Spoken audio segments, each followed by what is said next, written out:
Hi, Gemini, Sun, Moon, and Rising. This is going to be your general reading for April 2023. For those of you who are new to my channel, I want to welcome you and thank you. For those of you who've been with me since the beginning and you've stuck around, I want to thank you for that too.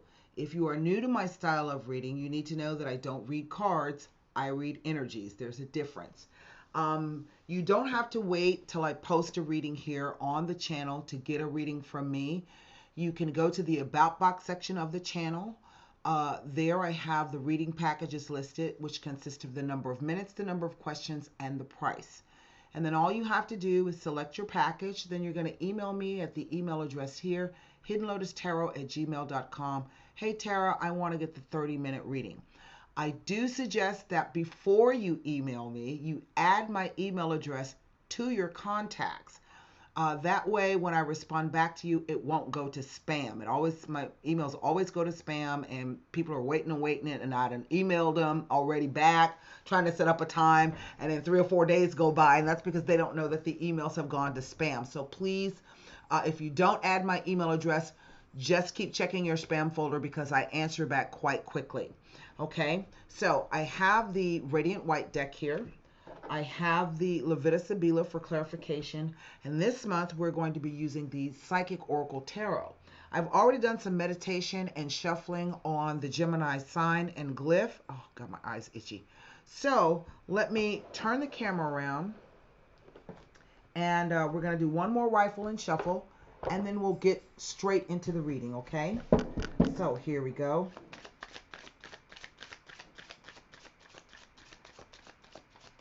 I'm trying to get over a cold on top of everything else.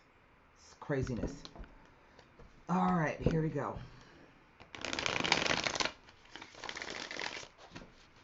9 cards down.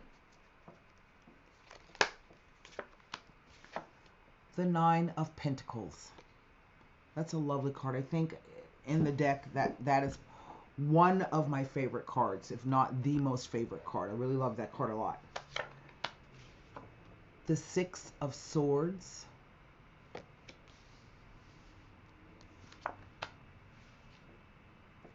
The Death card.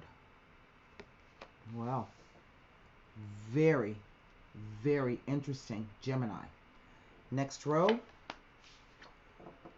The Devil.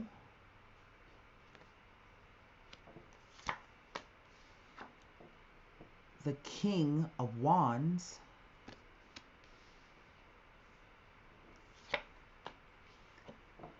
The 2 of Pentacles. Huh.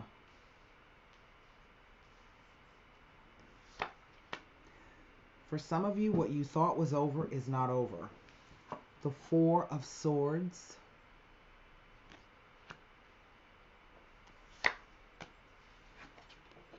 The Ace of Pentacles. Finally, the Knight of Swords. There you have it. It is not over. Well, quite interesting. All right. So what do I have? I have 2 major arcanas. Okay. 3 pentacles and 3 swords, with 1 court card in the center, and it is a wands. All right. What is the energy over the entire reading? It is the 4 of Wands. Quite interesting. Quite interesting. So right in the center is this King of Wands. Court cards, in my experience, behave in 3 different ways. They can be 2 different aspects of yourself. They can be 2 different people. It can be a person and a situation. In this instance, this could be 2 things. It could be you and a situation, but it could also be another person, okay? So, the King of Wands is going to be a fire sign male, all right? Normally Leo, but could be an Aries or Sagittarius. As a profession, the King of Wands is typically known as the entrepreneurial king. This is a guy who does a lot of delegations. He's got, a lot of people, a lot of irons in the fire, but he's delegating the work out to a lot of different people. Okay. Somewhat like a leader, but can sometimes be a bit quick, perhaps sometimes erratic, even though it is a king. Okay. Quite passionate, very passionate individual. Inspires a lot of energy and passion within people. This could even be sexual passion as well. As you, if you are female or you take the female role, and so that'll apply whether you are male or female, or you take the female role or the male role. As you, this could be you handling your own business. Okay. Maybe you've got a lot of irons in the fire. Maybe you do a lot of task delegation. Maybe you are passionate and inspire a lot of passion in people. Sometimes the King of Wands, well, anger can be passion as well. So we do need to keep that in mind. So that's where it could be you and another person, but also a person in a situation. Past, present, future, interplay of the cards. I don't have any repeater numbers in the spread itself. And basically, the Nine of Pentacles, starting across the top row, is an indication that you have, or you will be, or you should have received rewards for all the hard work that you've put in.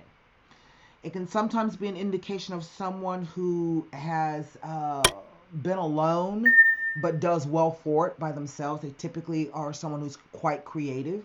And, they like to do things on their own. It is an indication that some financial rewards may be coming to you. So this could be a promotion, a bonus, maybe even a windfall.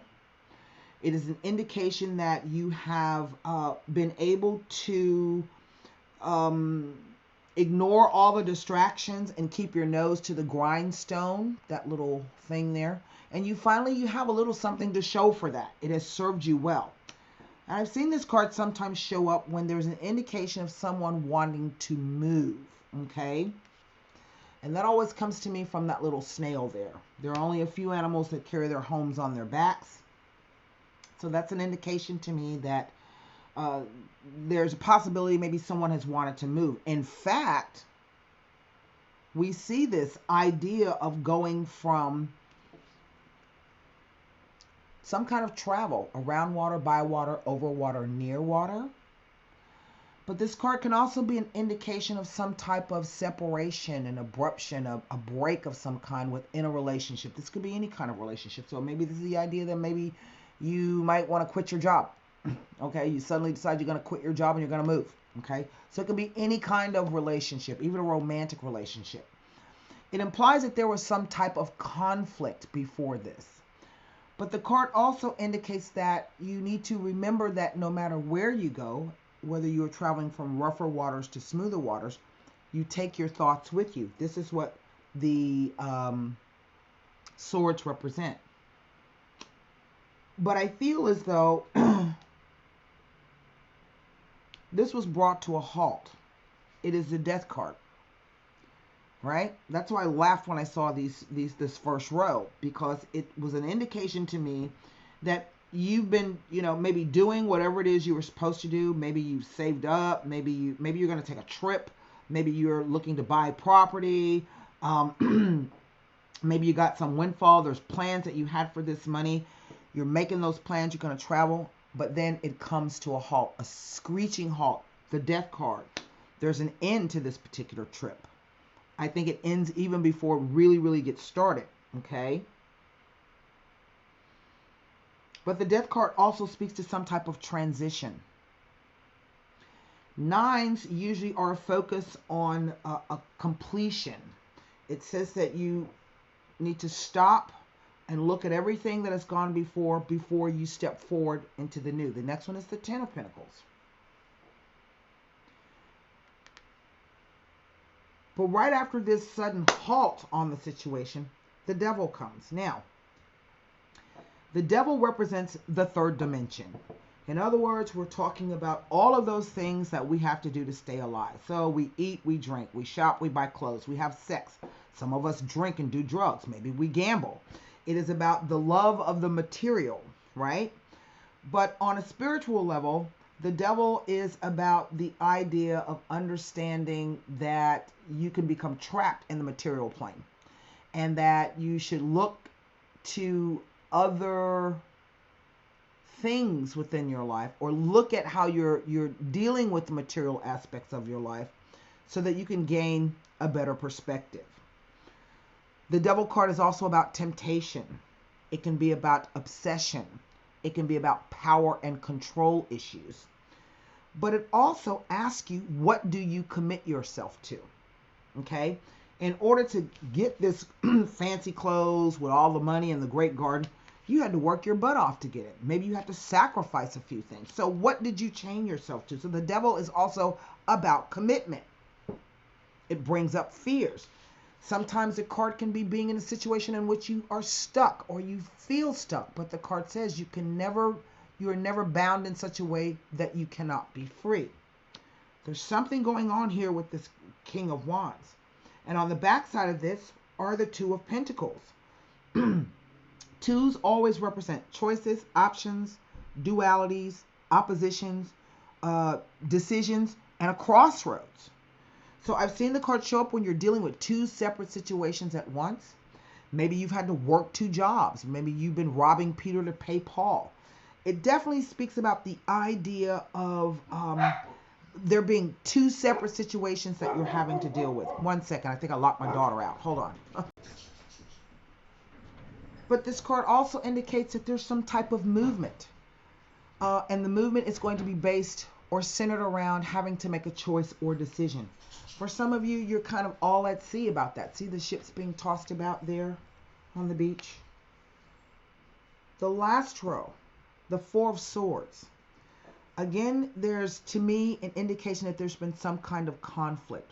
Maybe miscommunications, harsh words, some kind of frustration or bitterness, because before it was a 4, it was the 3. So I call this the ghost card. So, and what I mean by that is maybe you've had an argument. Maybe there's been some kind of struggle, power and control issue. You want to do something and somebody's opposing you in doing it, right?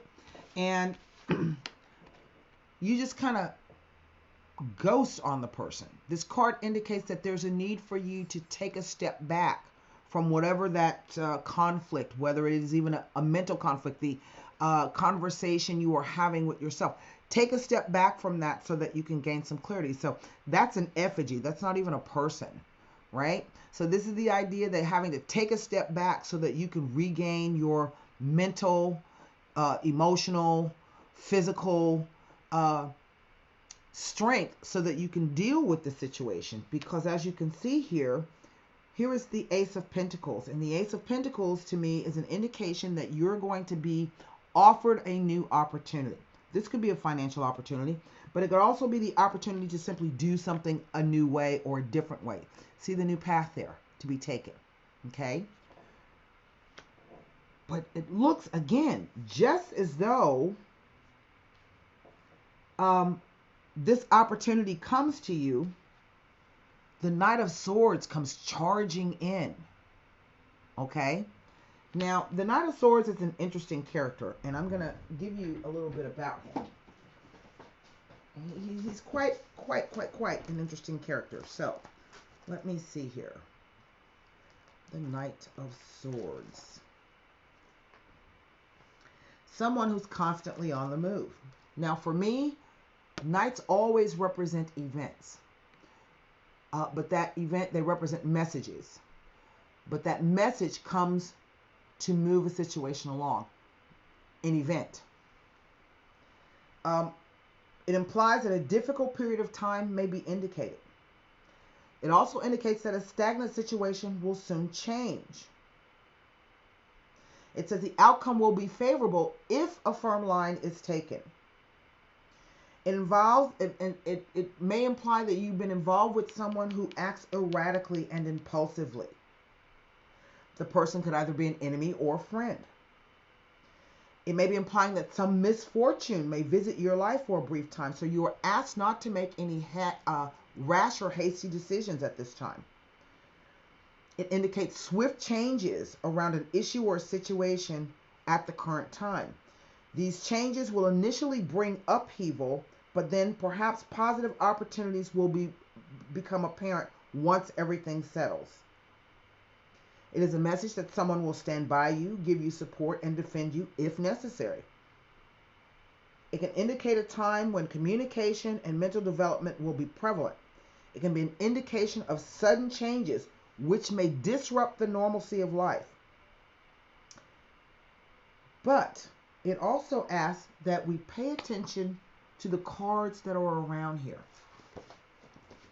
And I would say that he is the change maker here, because everything else is going on around him. Now, over the Four of Wands, the Four of Wands is a card of celebration.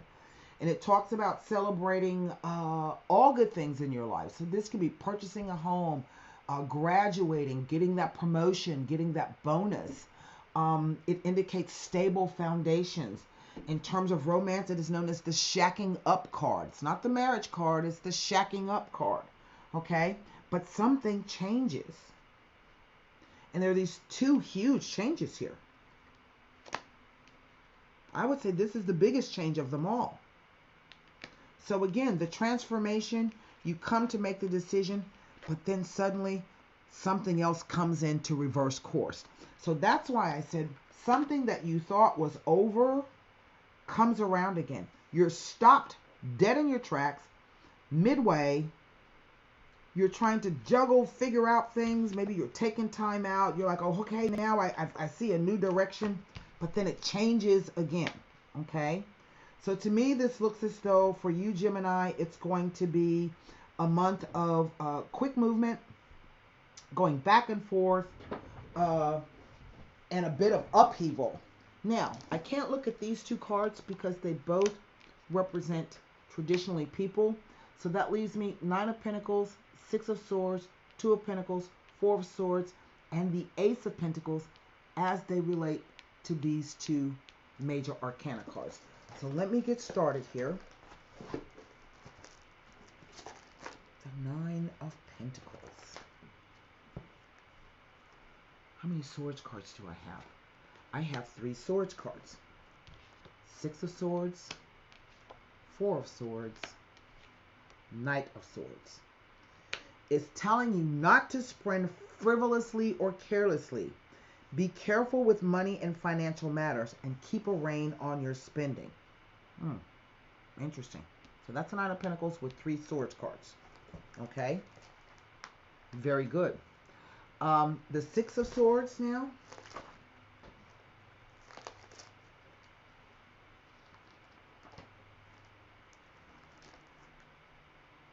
Any 10 before, after? I don't have any 10s. So the Six of Swords tells me nothing. Two of Pentacles. To me, I think what stands out the most is this is the idea of doing. That's what the Pentacles represent. Not just finances, but the doing of something. Versus either what is being said, thought, or communicated. The Swords. That's that back and forth energy I keep feeling. So, what was I doing? The Two of Pentacles, yes. So let me see what the Two of Pentacles is trying to say, if anything.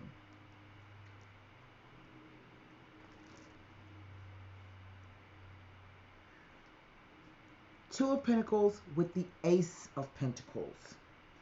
It is a message to consider or reconsider or reevaluate any new plans or ideas that involve financial commitments and or outlays. Okay? It's this guy who's throwing a wrench in the plans. Four of Swords.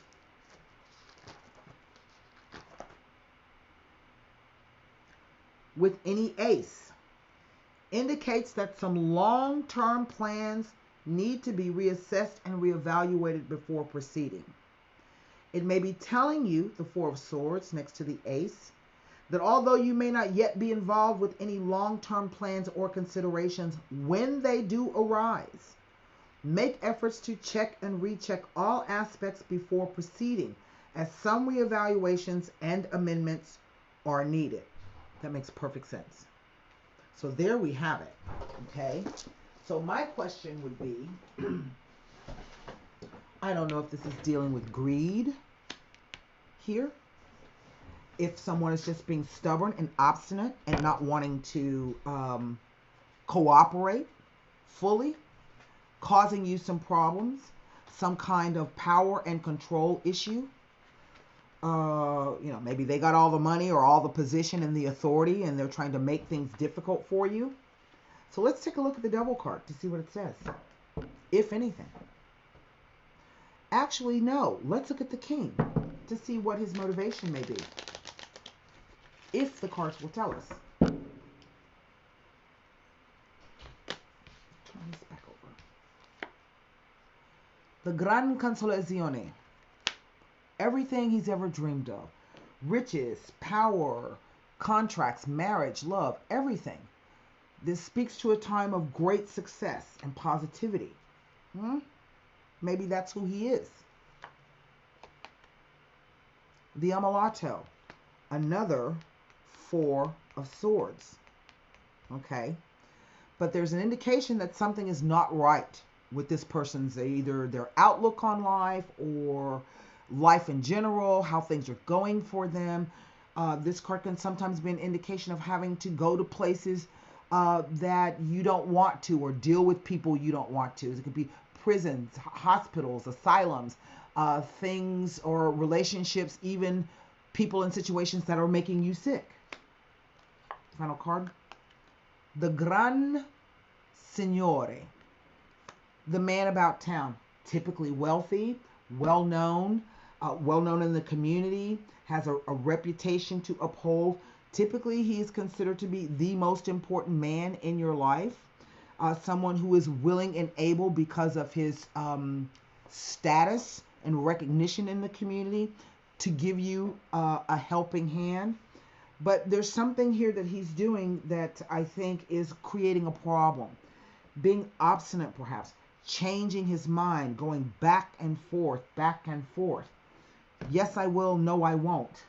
Okay, that's kind of what I'm picking up. So formulate your question for the Psychic Oracle Tarot. Let's see if this deck has any advice for you about this particular situation. And it just feels as though the moment you think everything is over, it changes again. And it will do this back and forth for a while. Okay?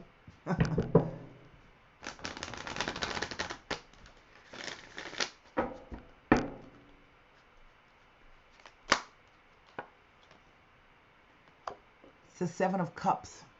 Choose wisely. Well. That's interesting, is it not? All right, let's read the card. Let me get to the... Where's the cups here in this deck? I don't even know. What am I looking at? The 7. Just bear with me 1 second.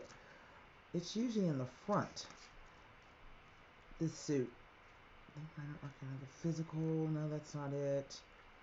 Here we go. The emotions. The 7. And it says, this card comes forth when you have a vision or goal that you want to achieve, but too many choices, scattered energies, and unrealistic expectations prevent you from attaining what you desire. Opportunities are bountiful, but there's a decision to be made at this time. This card reminds you that the options now around you may appear to have all the influence and power, but in reality, you are in control and responsible for all the choices you make. Take time to think, analyze, and carefully look at the different possibilities that are in front of you. Don't be hasty just because you feel pressured. Don't be influenced by people who have no idea, expertise, or education in the area of your choices. A focused, wise decision far outweighs one made emotionally or in desperation. I think that's some great advice. So that is your reading for April 2023, Gemini. I hope this helps. Be well.